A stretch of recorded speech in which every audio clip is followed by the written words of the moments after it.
Hello friends, welcome to our channel box office blockbusters. কথা বলবো ছাবা এই মুভির 25 দিনের কালেকশন নিয়ে, খাদান এই মুভির 81 দিনের কালেকশন নিয়ে, কথা বলবো দরদ এই মুভির 116 দিনের বাংলাদেশের কালেকশন নিয়ে, পাশাপাশি 11 দিনের ইন্ডিয়ান মার্কেটের কালেকশন। আপনারা জানেন global superstar Shakib Khan sir অভিনীত দরদ মুভিটি ওয়ার্ল্ড মার্কেটে চলছে, শুধু বাংলাদেশ নয় ইন্ডিয়াতেও মুভিকে রিলিজ করা হয়েছে। প্রথম সপ্তাহে মুভির শো সংখ্যা বেশি ছিল, কালেকশনও ভালো এসেছিল। দ্বিতীয় সপ্তাহে এসে মুভির কালেকশন কমে এসেছে, কিন্তু মুভিটি ইন্ডিয়াতে কমপক্ষে 20 থেকে 25 দিন বা 30 দিনও রান করতে পারে। কথা বলবে এই তিনটি মুভির কালেকশন নিয়ে। ভিডিও ভালো লাগে তো লাইক করবেন। এখনও যদি বক্স অফিস ব্লকবাস্টার চ্যানেলটি সাবস্ক্রাইব না করে থাকেন, সবার আগে সকল related subject plus box office collection জানার জন্য আমাদের চ্যানেলটি সাবস্ক্রাইব করে নেবেন। প্রথম বলবো ছাবানিয়া, বাজেট হলো 130 কোটি রুপি। লিডার আপনারা জানেন ভিক্কি কৌশল স্যার। এই মুভিটি নিজের 25 দিন কমপ্লিট করেছে। ভিক্কি কৌশল স্যার অভিনীত ছাবা ফিল্মটি বক্স অফিসে ব্লকবাস্টার কালেকশন করতে সক্ষম হয়েছে। ভিক্কি কৌশল স্যার, যাকে বাংলা দর্শকরা সাপোর্ট করে, বলিউডের দর্শকরা সাপোর্ট করে, তিনি খুবই ট্যালেন্টেড, তার ভালো মার্কেট ভ্যালু রয়েছে। ছাবা কিন্তু আপনারা জানেন খুবই হাইপ ক্রিয়েট করে রিলিজ হয়েছে এবং এটি 2025 সালের এখন পর্যন্ত বলিউডের সবচেয়ে বড় বিগেস্ট ব্লকবাস্টার হয়েছে। আমরা আশা করছি লং টাইমে মুভির কালেকশন আরও বেশি আসবে। নিজের 25 দিনে ওয়ার্ল্ড মার্কেট থেকে আয় করেছে 12 কোটি রুপি। টোটাল মে কালেকশন হলো 753 কোটি রুপি। আপনারা যদি এখনও ছাবা না থাকেন, দেখবেন ভিক্কি কৌশল স্যার অভিনীত ছাবা মুভিটি কেমন হয়েছে, লং টাইমে মুভির কালেকশন কত হতে পারে। ওয়ার্ল্ড মার্কেটের দর্শক এই মুভিকে পুরোপুরি সাপোর্ট করেছে। লাইফ টাইমে মুভির কালেকশন অসাধারণ ভালো আসতে পারে। আমরা আশা করছি ওয়ার্ল্ডের দর্শকরা এই মুভিকে সাপোর্ট করবে। অবশ্যই মুভিটি 850 কোটি রুপি প্লাস বিজনেস করে বক্স অফিসে বিগেস্ট ব্লকবাস্টার হবে। এখন কথা বলবো খাদান নিয়ে, বাঁচল 7 কোটি রুপি। লিডার আপনারা জানেন সুপারস্টার দেব স্যার।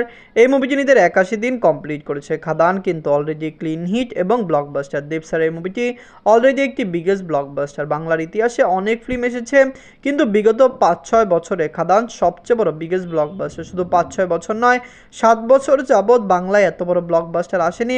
খাদানকে খুবই পজিটিভ প্রমোশন করা হয়েছিল। ওয়ার্ল্ড মার্কেটে মুভির একটি হাইপ ক্রিয়েট করা হয়েছিল, যার কারণে কিন্তু বক্স অফিসে মুভিটি ভালো কালেকশন করতে সক্ষম হয়েছে। আমরা আশা করছি দেব স্যারের মুভিটি আরও লং টাইম রান করবে এবং অবশ্যই বক্স অফিস থেকে ব্লকবাস্টার কালেকশন করে নেবে। নিজের 81 দিনে অল ইন্ডিয়া কনসেশন করেছে 10 লক্ষ রুপি। টোটাল এমএ কালেকশন হলো 23 কোটি 83 লক্ষ রুপি। আপনারা যদি এখনও খাদান না থাকেন, দেখবেন আমরা আশা করছি সুপারস্টার দেব স্যার অভিনীত খাদান ফিল্মটি একটি মেগা ব্লকবাস্টার হবে।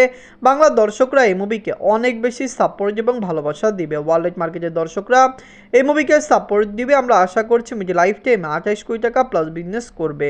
অলরেডি মুভিটি ওয়ার্ল্ড মার্কেটে 25 কোটি টাকা প্লাস বিজনেস করেছে। শুধুমাত্র ইন্ডিয়ান মার্কেটে মুভির আয় কিন্তু 23 কোটি 83 লক্ষ টাকা। এখন কথা বলবো দরদ দিয়ে, বছরে 10 কোটি টাকা। লিডার আপনারা জানেন global superstar Shakib Khan sir. এই মুভিটি নিজের 116 দিন ওয়ার্ল্ড মার্কেটে কমপ্লিট করেছে। দরদ গ্লোবাল সুপারস্টার সাকিব খান স্যারের ক্যারিয়ারের একটি মেগা প্রজেক্ট ছিল। সবাই এই মুভিকে সাপোর্ট করেছে, ভালোবাসা দিয়েছে। ওয়ার্ল্ড মার্কেটে দরদ একটি ভালো কালেকশন করেছে। অবশ্যই এটি একটি ম্যাসিভ সাকসেসফুল ফিল্ম। মুভিটি পাইরেসির শিকার না হলে মুভির কালেকশন 40 থেকে 45 কোটি টাকা প্লাস হতে পারত। আমরা আশা করছি এটি সাকিব খান স্যারের ক্যারিয়ারের একটি অনবদ্য ফিল্ম হবে। বিগত বছরগুলিতে তুফান আপনারা জানেন, তারপর রাজকুমার এবং প্রিয়তমার মতো biggest blockbuster film Shakib Khan sir দিয়েছে।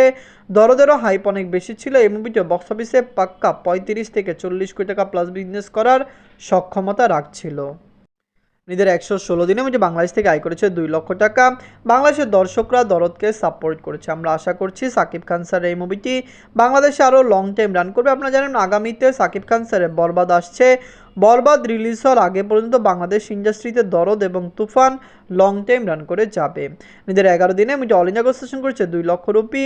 ইন্ডিয়ান মার্কেট থেকে মুভির কালেকশন খুবই ভালো আসেনি, কিন্তু আমরা জানিয়ে দিই ইন্ডিয়ান মার্কেটে যদি যেই সময় বাংলাদেশে রিলিজ হয়েছিল তখনই রিলিজ করা হতো, তাহলে ইন্ডিয়ান মার্কেট থেকে মুভি ভালো কালেকশন করতো, কারণ এই মুভির বেশিরভাগ অ্যাক্টর এবং অ্যাক্ট্রেস কিন্তু ইন্ডিয়ান ছিল। নিজের 116 দিনে ওয়ার্ল্ড মার্কেট থেকে আয় করেছে 4 লক্ষ টাকা। টোটাল এমএ কালেকশন 28 কোটি 48 লক্ষ টাকা। আপনারা যদি এখনও দরদ না থাকেন, দেখবেন মুভিটি অলরেডি 28 কোটি টাকা প্লাস বিজনেস করেছে। লং টাইম রানে মুভিটি 29-30 কোটি টাকা প্লাস বিজনেস করবে, কারণ ইন্ডিয়ান মার্কেটে মুভিটি এখনও চলছে। আমরা আশা করছি আরও লং টাইম রান করবে। বক্স অফিস থেকে দারুণ কালেকশন দরদ দিয়ে যাবে। দরদ, খাদান, ছাবা এই ৩টি মুভির মধ্যে সবচেয়ে সেরা মুভি কোনটি? কোন মুভিটি আপনাদের ভালো লেগেছে? কোন মুভিটি আরও লং টাইম রান করবে? কমেন্ট বক্সে জানিয়ে দিয়েন। ধন্যবাদ।